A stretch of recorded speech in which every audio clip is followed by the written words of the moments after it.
hello everyone, and welcome to the 2025 EFF Awards. That's right, it's a celebration. Let's celebrate. Let's hear it for 35 years of defending our digital rights. And let's give a hand to the tens of thousands of supporters who make EFF's work possible. Now, if you're here, it's because you believe in a better future and recognize the central role of technology as we work together to build one. Tonight, I'm thrilled to help celebrate some remarkable individuals and organizations that have led the way towards that future. Together, they have pushed back against unlawful surveillance, championed data privacy, and stepped up again and again. Oh, I lost my notes. Yeah. But together they have pushed back against unlawful surveillance, championed data privacy, and stepped up again and again for our digital rights. But before we begin, I need to ask you for a small favor. As our first act of honoring our honorees, can you please take your phone out and put it on silent? I'm gonna do it too, watch. Okay. Well, I took it off. We got it, what's good? All right, great.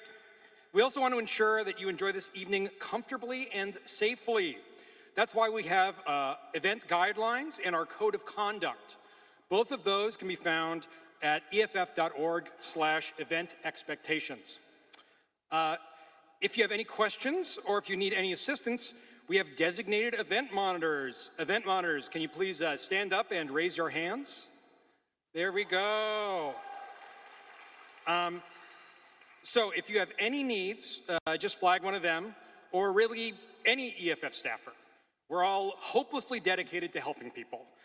We just can't get enough of it. And on behalf of all those helpful people, I'd like to thank the sponsor of tonight's event, Electric Capital. And I'd like to thank once again the 30,000 individual EFF members around the world who make our work possible every day. Yeah. And if you are not yet one of those courageous, generous, and strikingly beautiful individuals, be sure to check out our member table, Christians out there, after the event, where you too can become one of those courageous, generous, and strikingly beautiful people. Or if you're joining us online, just go to eff.org/celebrate. To start tonight's festivities, I'd like to introduce EFF's Executive Director, Cindy Cohn. For decades, Cindy has been a stalwart champion of civil liberties in the digital world. That has included leading landmark litigation that established code of speech and pushing back against the NSA and FBI surveillance. Today, she leads the world's largest digital civil liberties organization at a time when those rights are more critical than ever. Please join me in welcoming Cindy Cohn.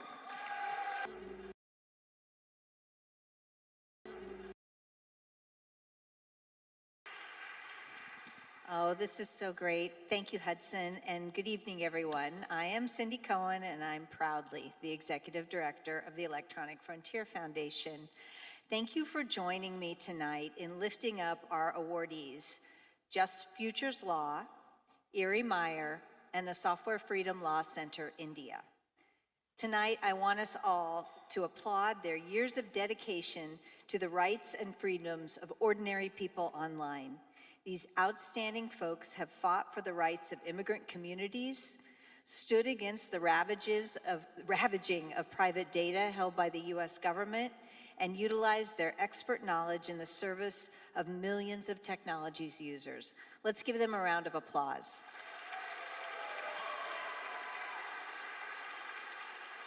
We'll hear more about each of them in a little bit. While our collective movement for digital privacy continues to grow, we must also recognize that this is no ordinary time.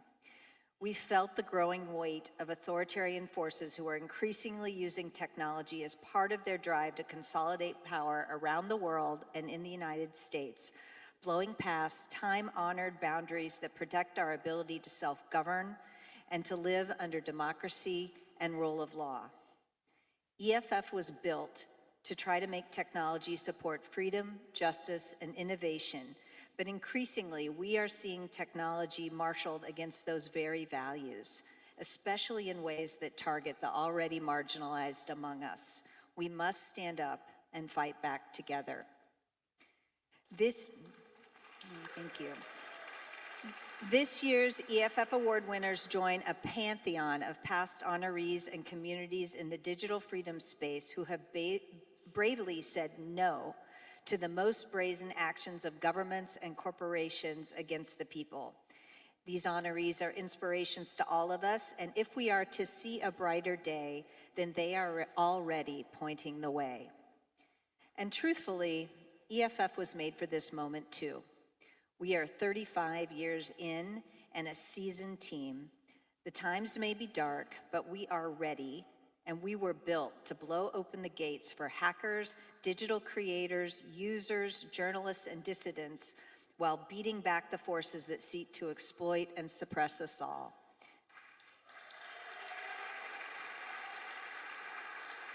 And none of this would have been possible without our supporters, our members, and our allies, including every single person in this room. Thank you. Now, you know that at these awards, I love to brag a little bit about what EFF has done during the past year or so. So forgive me again, but just in this past year, EFF sued and got a preliminary injunction against the U.S. Office of Personnel Management for Elon Musk and Doge's sharing and putting at risk private employee information in violation of the Privacy Act. Our honoree, Erie Meyer, helped us locate experts who helped us convince the judge. We called on states' attorney general to investigate potential privacy violations made by crisis pregnancy centers across the country, and tracked how abortion information is being censored online. We launched Ray Hunter, an open source tool that uses an affordable hotspot to allow you to detect cell site simulators used for spying on people. We shared a huge milestone with our friends in the Right to Repair movement. All 50 states have introduced repair legislation. And we continue to expose the threats to digital privacy, security, and free expression caused with age gating and age verification. So this week, as I think everybody knows, we have had some other big news too. As you may have heard, I have announced that I will be leaving EFF in the middle of next year. This is bittersweet for me, but after 25 years in leadership, I think it's time to pass the mantle.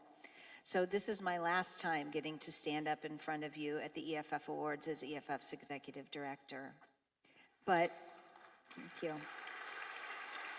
But I'm not going far.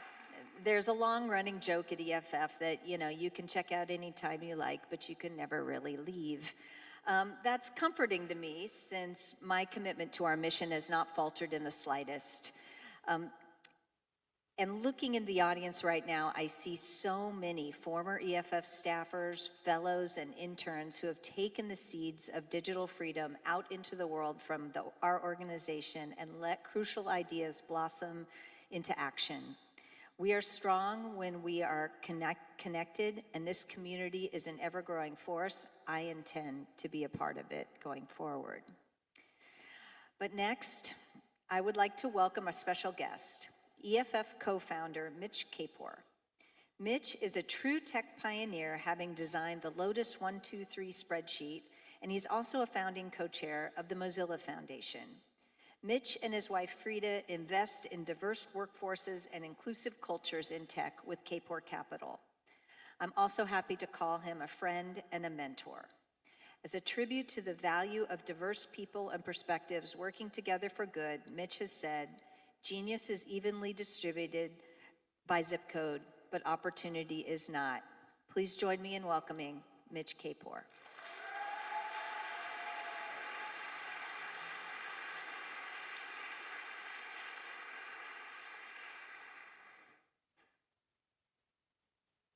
So I'm just going to be up here for a couple of minutes, very informally. They got me out of cold storage to join you tonight. When John Perry Barlow, may his memory be a blessing, and I and John Gilmore started EFF in 1990, we really had no idea that things were going to develop as they did. How could we possibly? But we understood that the matter of digital rights were very important, and we took some action. We defended some people to protect their rights, and we established precedent. Now, look at us, look at the world, 35 years later, where the digital and the physical have interpenetrated. It's not some little sideshow anymore. And what I want to say is I am so proud of all of us, of all of you, the community, the honorees tonight, the staff, and especially Cindy for your leadership over the last 25 years, for everything you've done, because the issues could not be more urgent at this time to stand up for digital freedom, to stand up for rights, and I commend each and every one of you for what you have already done and for what you are going to continue to do in the service of that freedom. Thank you.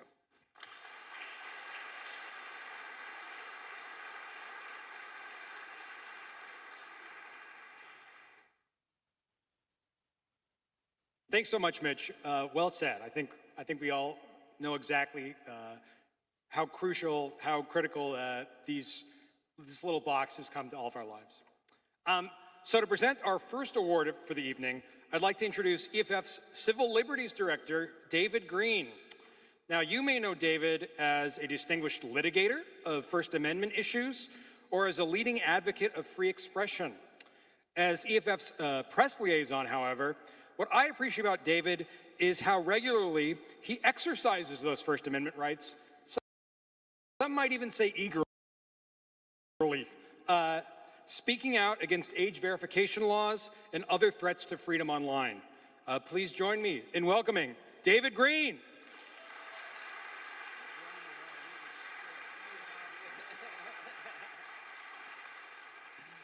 Thank you. EFF has partners all around the world, other digital rights organizations that we look to for local expertise and assistance, refer requests for help that come into our intake line, and team up with on projects, campaigns, and initiatives throughout the world. We couldn't do the international work we do without them, and their local experiences and perspectives informs and improves our US-based work. In India, Software Freedom Law Legal Center is one of our go-to partners. I've personally worked with the lawyers and others there countless times, going back for me to at least 2017. SFLC has assisted us when we counseled a US-based journalist who faced a takedown order issued by an Indian court. And they were one of our partners in our recent efforts to develop a human rights statement against age gating online. And I want to give a special shout out to my frequent partner there, the legal director, Prasanth Sugathan. But SFLC is not receiving this award because of their work with EFF, which, while great for us, is only a small sample of the important work that they do. Software Freedom Law Center, India, was founded in 2010 by an online civil liberties activist and lawyer, Mishi Chowdhury, as the first Indian legal service organization that works exclusively on technology, law, and policy. SFLC has made it their mission to promote innovation and open access to knowledge by helping policymakers make informed decisions. They consult for the UN Economic and Social Council, and they're the only Indian organization inducted into IFEX, a global network defending freedom of expression, of which EFF is also a member. SFLC tracks and participates in litigation, advocacy, and regulatory processes on cutting-edge digital rights issues across India. SFLC's Internet Shutdowns Tracker has been monitoring instances of Internet shutdowns across India since 2012. Its Free Speech Tracker similarly documents violations of freedom of expression. SFLC operates its Pro Bono Digital Defenders Network, which brings together lawyers from across India to defend the rights of citizens in the digital space and offering training to lawyers in the network on laws relating to the digital space. Some highlights of their work. SFLC litigated the landmark case of mouthshut.com versus Union of India, which was heard alongside Shreya Singhal versus Union of India. This was the first major judgment establishing the principles of intermediary liability in India. The Supreme Court, interpreting Section 79 of the Information Technology Act, held that an intermediary is deemed to have actual knowledge of illegal content posted by third parties only upon receiving either a court order or an order from an appropriate government agency, and not merely on it being reported by a user. SFLC has also represented the petitioner challenging the mandatory imposition of the contact tracing app, Arogia Setu, during the pandemic, in which the Karnataka High Court directed the government not to share data collected through the app with third parties. SFLC filed a sexual petition challenging an internet shutdown. The Jharkhand High Court directed the state government to publish the order imposing the shutdown. SFLC campaigned for WhatsApp and Facebook to fix a feature on their platform that's been used to harass women in India. And in an ongoing case before the Supreme Court of India, SFLC is representing a journalist who was targeted by the Pegasus spyware. As the EFF Award nomination for SFLC explained, they have provided a sane leadership voice to the global South while resisting governments and platform control for the past 15 years. So it's my honor and pleasure and really a thrill to present the EFF Award for Defending Digital Freedoms to the Software Freedom Law Center, India. Accepting the award for SFLC is founder Mishi Chowdhury.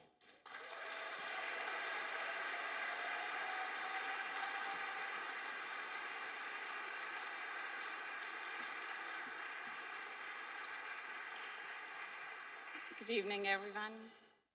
To receive an award for defending digital freedoms is to be reminded that these freedoms are not abstract.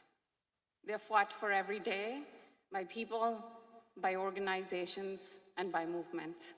And so tonight I accept this award on behalf of my colleagues at SFLC.in and on behalf of everyone, everywhere, who refuses to let digital freedoms be eroded. I want to thank the Electronic Frontier Foundation not only for this honor, but for being the conscience of the digital age. For decades, EFF has reminded the world that technology must serve people, that civil liberties extend into any realm, and making pro-humanity IT is not only something we can wish for, but vehemently demand and defend. SFLC.in was born at the intersection of two great influences: Evan Moglen's academic and technical thinking and the organizational understanding and mode of social mobilization, the spirit as guided by EFF. In 2008, after having spent some time at Columbia Law School and working with leaders in the free and open source movement, I wanted to join an EFF of India. I was so sold on the idea of free as in freedom and India being the perfect place for these issues that I forgot to check if there was such a place to work at. There wasn't one, so I created one, and I gave myself all the jobs.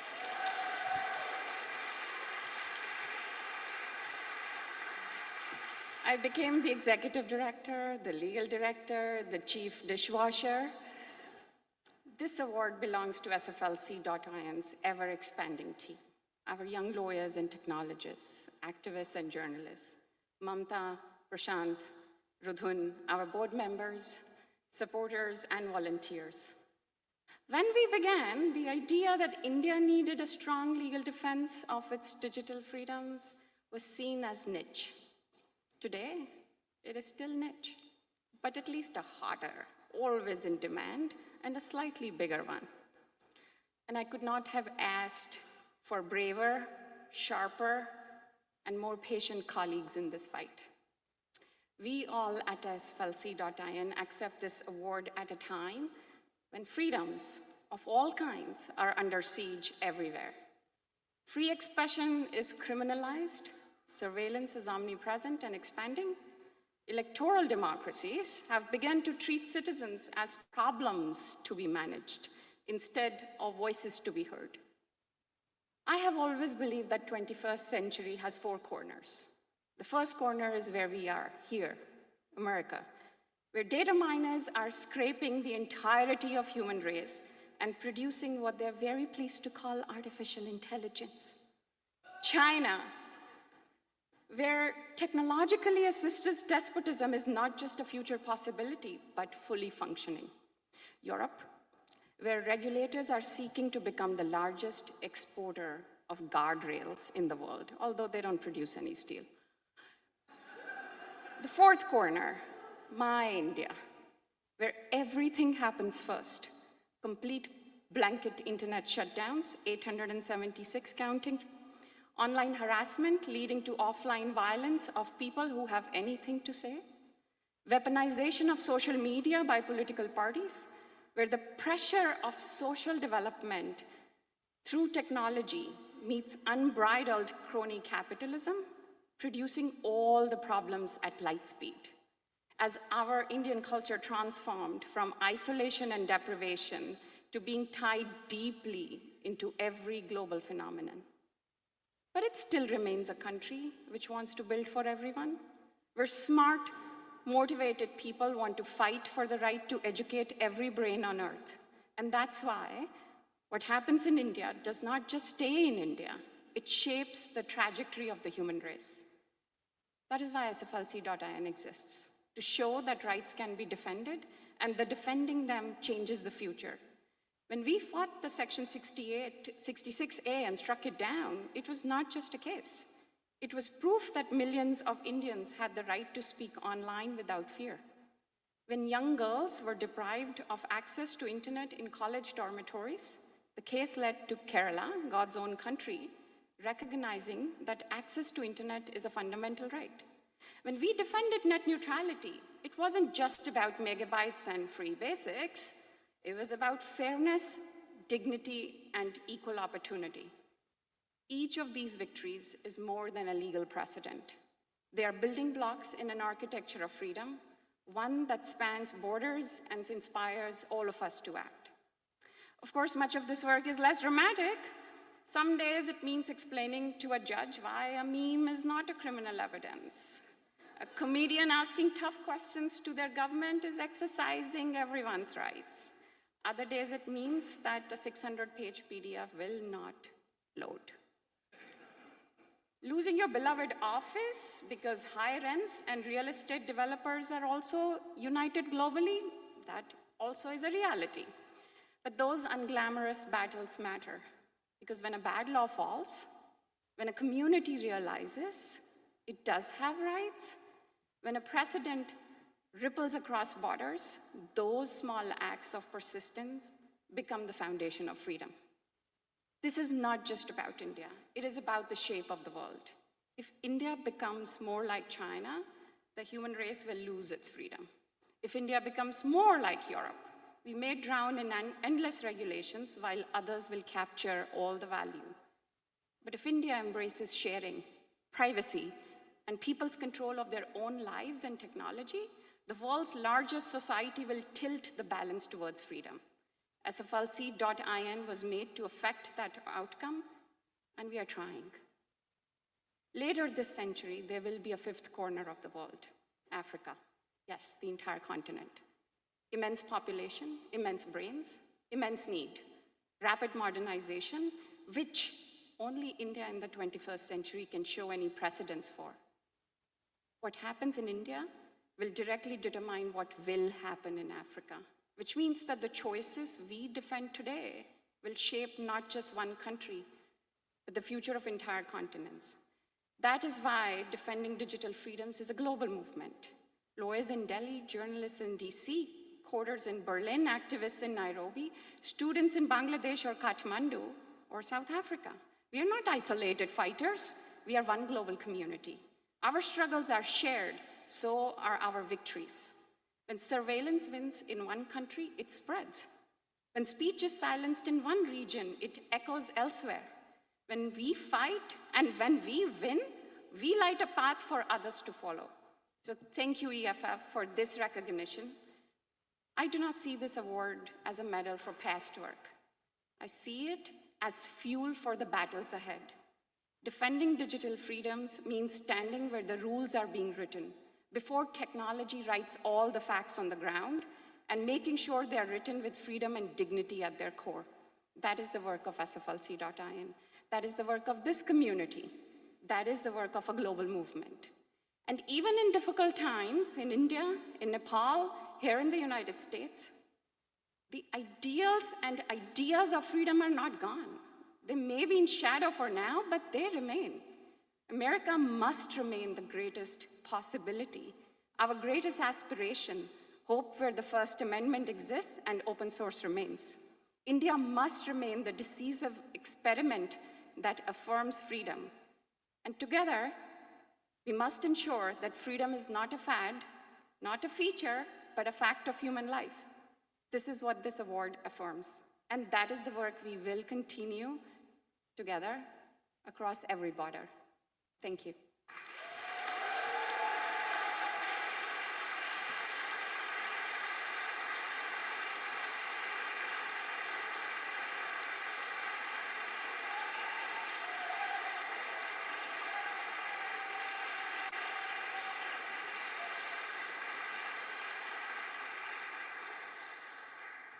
Well, congratulations, SFLC.in.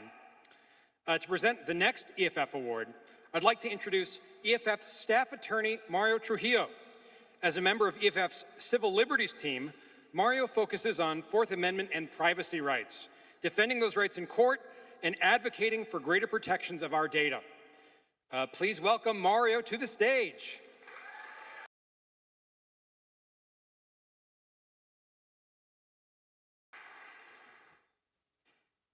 What's innovation?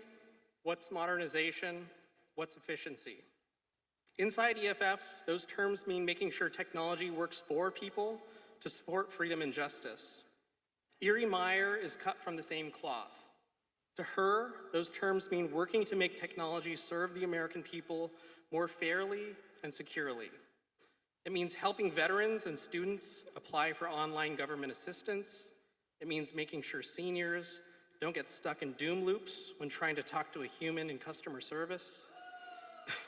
It means enforcing existing privacy and anti-discrimination laws against giant corporations who package old harms into new technology. Erie Meyer has spent her career doing the real work of modernization and innovation inside the government by working to protect consumers and building a bench of deep technical and policy expertise. She helped found the US Digital Service in 2014, an agency that gained traction after a sprint to fix technical problems with the healthcare.gov website. And she worked as CTO of the most important consumer protection agencies, the Federal Trade Commission and the Consumer Financial Protection Bureau.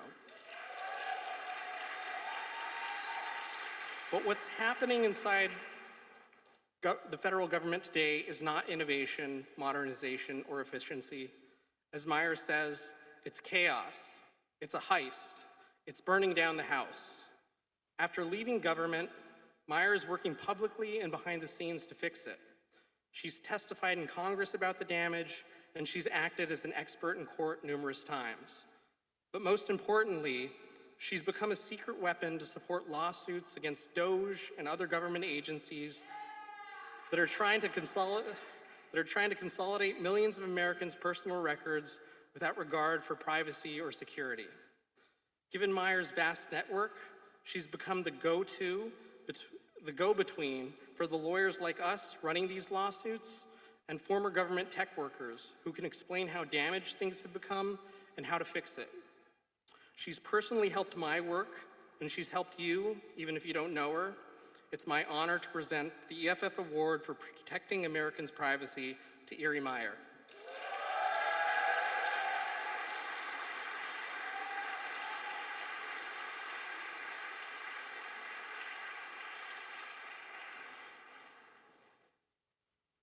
That was really sweet.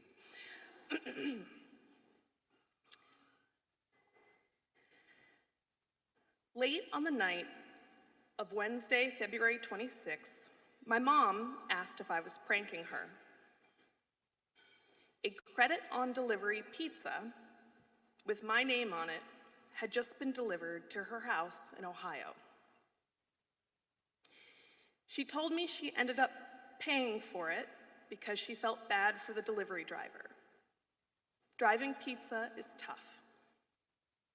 She remembers when my dad delivered pizza to make ends meet. My dad's no longer with us. And so my widowed mom, a grandma who had recently survived cancer, was home alone when this happened. It wasn't until later that night when another pizza showed up at my house in Washington, D.C., where my son was sleeping, that we realized what was happening. Someone, a very small person,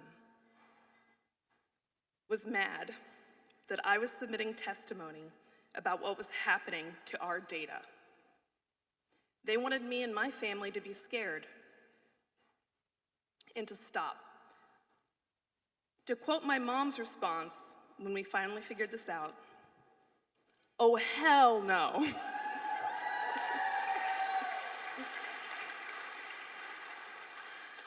I'm Erie Meyer, and thank you to the entire EFF team for your urgent, essential work. As most EFF employees may know, I've relied on you daily as my work as a regulator at places like the Ohio Attorney General's office, the Federal Trade Commission, and the Consumer Financial Protection Bureau. I cite you all the time, I read your reports, I bother Eva Galprin. I'm just like really in your business, and I so appreciate it. When Cindy told me in the midst of unrelated legal conversations that I'd won this award, I was shocked. I am dazzled by my fellow awardees. The Software Freedom Law Center in India and Just Futures Law, I love them. As a regulator, Just Futures Law yelled at me regularly, and they were right. As leaders in India, imagining how the whole world could do better, this is the standard of the scale that we should be thinking about. I'm getting an award tonight for organizing government technologists to stand up for the privacy and integrity of government systems that hold Americans' data. I had sort of assumed that this period of my life would sort of disappear. Originally, and I swear this time, I was minding my own business. It wasn't my job to do this. In fact, I had no job. My husband was very confused about what taking a break looked like in practice. No one was writing press releases about what I was doing, and I don't even have records or details of all the people I've spoken to and worked with to get their stories to courts and to the press. I thought that this would be a well worth it warp zone of time to instead be recognized by a group of people I so admire for this work is humbling. I want to thank my family, but especially my mom, my husband, and my son for being chill about, as my mom calls them, those threatening pizzas, and for always having my back. Thank you to the team at Citizens for Responsibility and Ethics in Washington, Democracy Forward, and especially EFF for defending our data, our democracy, and the Privacy Act, as well as the Constitution. Thank you especially to Jennifer Bennett and Deepak Gupta and the entire team at Gupta Wessler in particular for treating my Consumer Financial Protection Bureau colleagues and our plaintiffs with such respect and care. Thank you to Meredith Whitaker of Signal for building, right? She's like, so good. Thank you to Meredith Whitaker of Signal for building and protecting critical infrastructure for people who are trying desperately to do the right thing while being viciously targeted. Thank you for my friends here tonight, especially Lisa Glopter, Corey Zarek, and Deidre Mulligan, for your leadership and for your friendship. Who here has served in the government at some point? If folks want to look around, this is who I am so grateful has served and does serve, so thank you.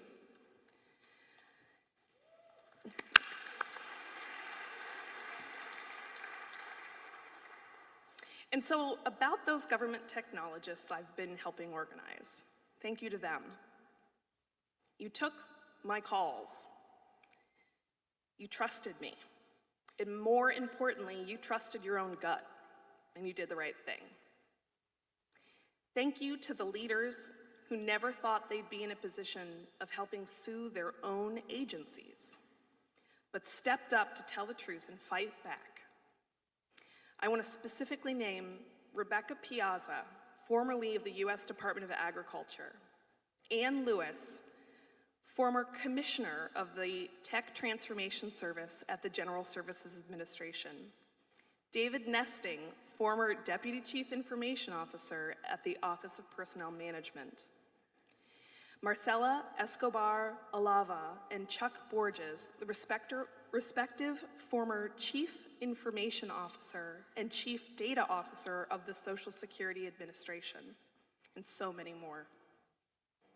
Whether they were trying to protect SNAP data from abuse or the exfiltration of a lifetime of Social Security data about every American who has ever lived, some would say that Americans owe them a debt of gratitude. They would say they were just upholding their oath. I reached out to some of my favorite pseudo-anonymous declarants in these cases I've been working on, or as they're better known, the Dove family, to see what they'd like me to say to you tonight. You see, they've submitted testimony in federal cases under oath and only included facts that they could swear to under oath. They didn't really get to editorialize. So these brave does gave me 4 things to tell you tonight. First, speaking up is hard and it's scary, but it will only get harder and scarier from here. The best time to do it was yesterday. The second best time is today. These are not choices we will always have. As more of us are fired or leave government or are pushed out against our will, these choices we will lose. Make them while you still can. Number 2, speaking out is worth it. Sorry, this one's from a woman, Alex Doe. Speaking out was worth it. I was very scared, especially for my son. But you will be supported in ways that you might not yet understand. Not enough people are doing the right thing. And so you can really make a difference by speaking up. If you're waiting for someone above you to do the right thing, it might not happen. Third, this is a John Doe one.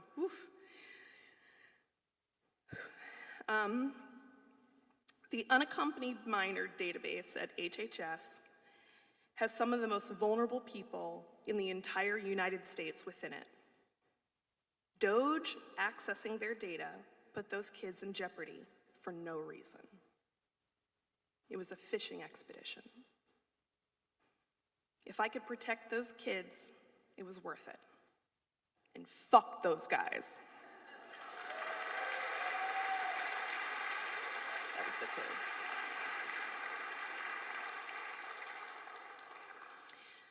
Fourth,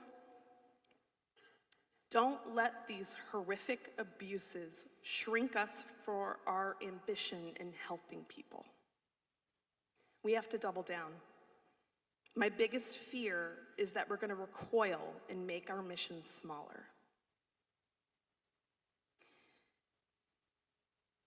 As my friend Chuck, the former Chief Data Officer at the Social Security Administration, says, part of protecting the general welfare of our people is protecting their data. We need to protect people's data in the same way we protect this country from national security risks.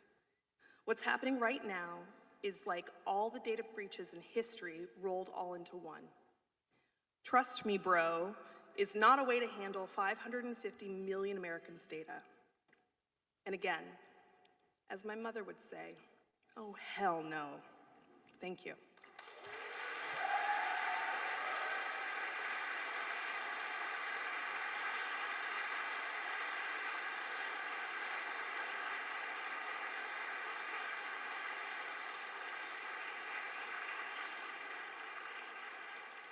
I got a tough brief tonight, man.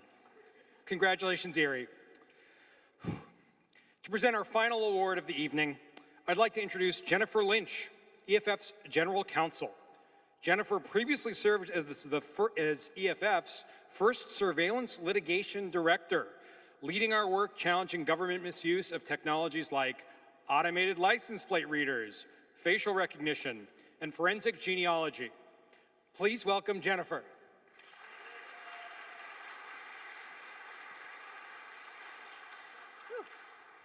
Hard to go last after all that. So I am so excited to have the honor of introducing Just Futures Law and Paramita Shah, its co-founder and executive director, as JFL is awarded a 2025 EFF Award for their important work at the intersection of immigration, criminal justice, and surveillance. I first met and worked with Paramita and other founders of Just Futures in 2011 and 2012, and I got to know their work through strategy sessions and coalition work to try to stop a massive data sharing program between ICE and local law enforcement agencies. At the time, EFF knew a lot about how surveillance technologies worked, but we didn't have deep connections in many of the communities of color, immigrant communities, where the technologies were actually being used. And that meant we weren't able to fully see the true impact of these technologies on people's lived experiences. Working with and learning from Paramita and other lawyers and activists like her helped to change that. It helped EFF to connect and partner with communities impacted by surveillance and to raise up racial justice issues in our own legal and activism work, something we continue to try to do today. Now, as ICE again makes the headlines for accessing massive private and public databases to track people they want to deport, it can feel like deja vu all over again. Luckily for us, there's Just Futures Law. JFL was formed by 4 women of color in 2019 as a legal organization that defends and builds the power of immigrants' rights and criminal justice activists, organizers, and community groups working to disrupt and dismantle our deportation and mass incarceration systems. JFL works alongside these partners and is led by their work. JFL uses the law, their long-standing connections, and their unique expertise to help these communities to fight back. As they well know, surveillance technologies are almost always deployed first in communities of color and immigrant communities. Technologies like face recognition, cell phone location data, and AI are being used by the police and immigration enforcement to identify and track people as they go about their lives.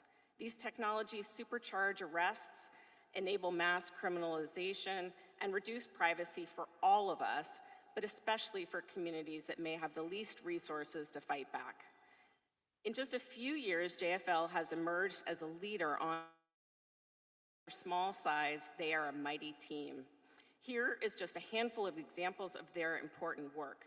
JFL has filed lawsuits against Western Union and federal agencies for illegally sharing the private financial information of millions of immigrants and their family members, against LexisNexis for selling the personal data of nearly 300 million people to law enforcement, including ICE, allowing ICE to circumvent sanctuary laws in states like California and Illinois. against Clearview AI for their use of facial recognition to facilitate government monitoring of protesters, immigrants, and communities of color.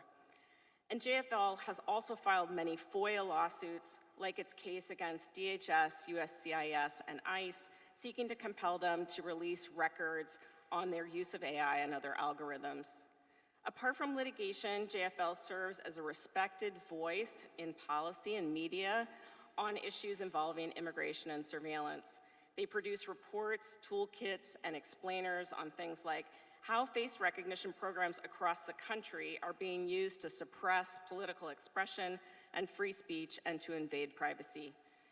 How AI and algorithmic decision-making are helping DHS to automate deportations, and how people can expose and fight surveillance in their own communities. I have no doubt that JFL will continue to lead and grow in their work for many years to come, and I only hope that EFF can continue to partner with them on this important work.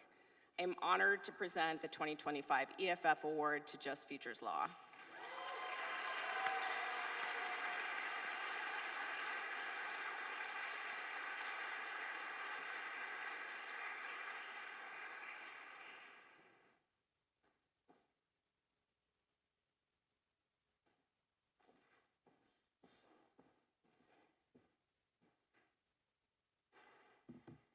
I think I'm the only person who forgot their speech, left it on my computer.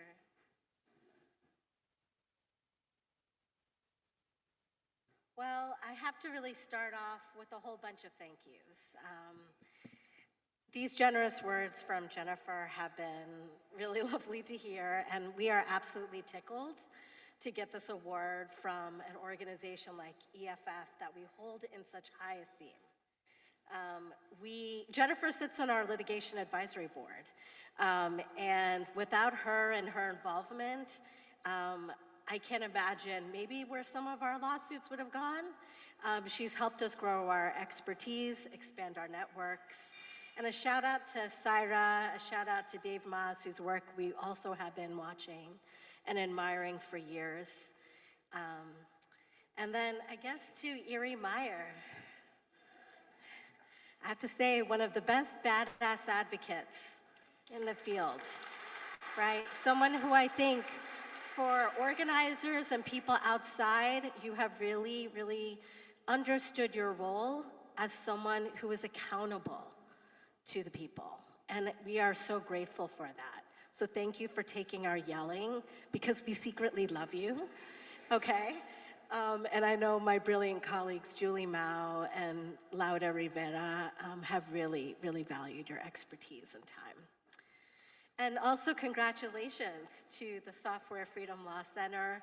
I am really excited to get to know your work and to hear more about all this, just amazing work that you've done here, and thank you. It's an honor to stand in company like yours. So, I have been a deportation defense lawyer for 25 years, and that's a very long time. That's a really long time. And my career really became active as a deportation lawyer, defense lawyer, after 9/11, when we saw people disappearing off the street, the beginning of Guantanamo, right, and the birth of the Department of Homeland Security. And all of us deportation defense lawyers had to get pretty sharp on detention, on bond, on the intersection of criminal and immigration law, Fourth Amendment, search and seizure, stop and identify statutes. The tactics that we see today that are happening right now in my hometown of Washington, D.C., which is under occupation by innumerable federal agents who don't wear masks. The tactics are very similar, and even as a baby lawyer at that time, I felt shell-shocked every day with this brand new concept, which was called mass deportation. So as deportation skyrocketed, immigrant rights organizers began to bring individual deportation cases in a campaign called Not One More. Has anybody heard of the Not One More cases? Not One More deportation? And immigration lawyers, and I was one of them, found it difficult to relate to that campaign because these campaigns really felt like Hail Mary experiments. carrying little to no prospects for success in immigration court. They were risky, but we elected to follow the organizing, which honestly was hard until we began to win. And not just in the courts, but also in the public imagination. And so even when DHS became more militant, more violent, the Not One More groups pushed, and they got DACA, and they also got sanctuary cities. Two developments that changed the arc, right, of immigrant rights work. And so even now, despite the attacks and terror this administration regularly deploys, they stand as enduring victories and a core site of resistance against the last Trump administration and this one. At JFL, our staff has engaged closely with DHL, either in litigation, sometimes in policy and advocacy. And when it comes to DHS surveillance, JFL has seen the writing on the wall from before the time in 2019, which is when we began. And like Jennifer said, for years, corporations and law enforcement, including ICE, have been are still testing the legal limits of their tools on communities of color and other marginalized groups, whether we are talking about robot dogs on the border, a gang database riddled with errors, algorithms that recommend release or detention, but really just detention, spyware technology like Celebrite, or the use of data brokers that are always trying to break sanctuary city policies everywhere. And DHS, if we haven't seen, I hope we can all see it now, has been for a good number of years the largest paramilitary domestic force in the United States, holding more firepower and employing the highest number of federal agents authorized to make arrests and carry weapons, more than any other agency outside of the Department of Defense. And there is no meaningful internal civil rights agency within DHS. So this was the landscape organizers were presented with. And they did not hold back their bold demands for new policy and for new litigation from us. And to be honest, they did not want a privacy policy. They did not want to have a privacy lawsuit. What they said was, we are surveilled all the time. All the time. And how do people like us who are surveilled constantly get to have privacy in the way that so many others have privacy? What Mi Gente wanted, what organizing communities against deportation wanted, what Media Just wanted, what Long Beach Immigrant Rights Coalition wanted, again and again, was to go beyond the state violence and to challenge corporations behind the technologies. They wanted to go after Defender of the West Palantir. They wanted to go after Clearview AI. And they wanted to take on LexisNexis because they felt it was critical for their own constituencies to surface the marriage of the tech bros with state violence. Because that's where we are today. We are now in a really toxic marriage of tech bros and state violence. That is why our clients have sued ICE, local police, and corporations kind of in one package, like in Clearview AI. And when you bundle these defendants together, our claims are novel, different, maybe a little risky, but this is what we need. And this is why I'm reaching out to all of you. We need experiments and we need to take risks. I credit our brilliant litigation team legal director, Sejal Zoda, and Daniel Werner, who's sitting right over there, for thinking out of the box to meet these organizer demands, but also for extending their expertise from complex immigration law matters to consumer protection, privacy, and common law torts. And we had to find new allies and experts in the tech justice sector. And we found you, many of you who are in this room. And we are grateful to you for supporting us because we're not going anywhere. And so the question is that I often get is, what do we do now? Because the surveillance is unmasked, and now we can finally see the violence underneath. And with the big, beautiful bill, billions, I don't need to spell out to you all what is coming next. It is tempting, and I think Erie spoke about this, to lean into preserve what we can in these autocratic times. And I do agree with her. I think that's a bad idea. I applaud all of us who are throwing sand in the gears of this authoritarian legal front, but we will need to use lawsuits and litigation differently to seed the organizing, to protect the movement and the plaintiffs who are risking retaliation and persecution from a lawless administration.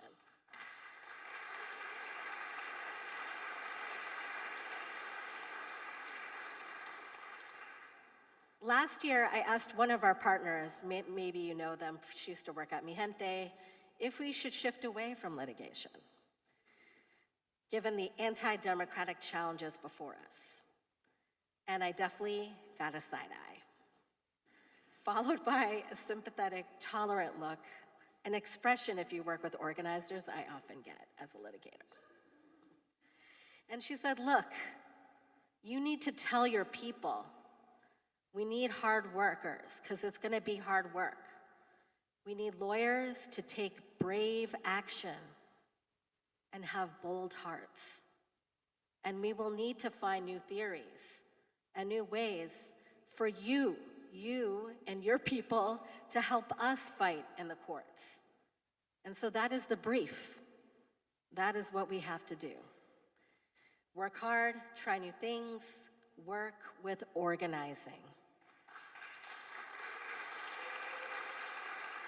JFL needs you, and more importantly, organizing needs your expertise. We need you. We need all the nerd warriors in this room, right? And thanks to so many of you who have partnered with us, who have held us, who have been our allies in this fight for tech justice, this new civil rights frontier. Thank you so much, and I'll see you out there.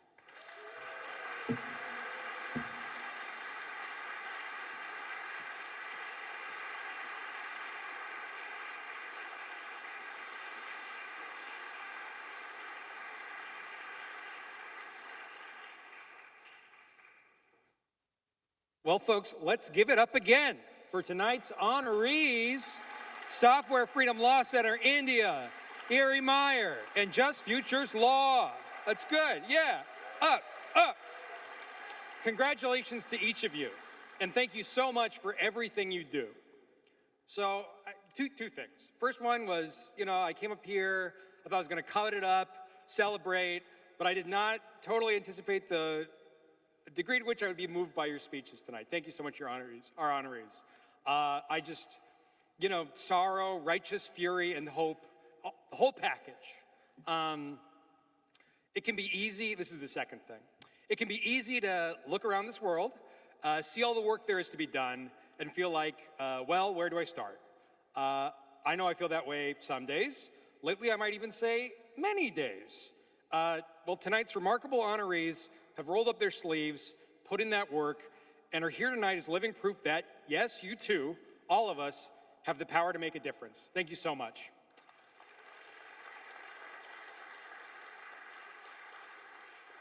As we wrap up tonight, I want to say thank you again to Electric Capital for sponsoring tonight's ceremony. And once again, I want to thank the many, many individual EFF members who we could never do this without. Speaking of membership, some of you may remember that EFF membership table I plugged earlier this evening. I now give you full permission to go check it out. Go ahead, become a member, get a shirt. And to everyone online, thanks for joining us. Have a great night, and we'll see you next time. Thanks, everyone.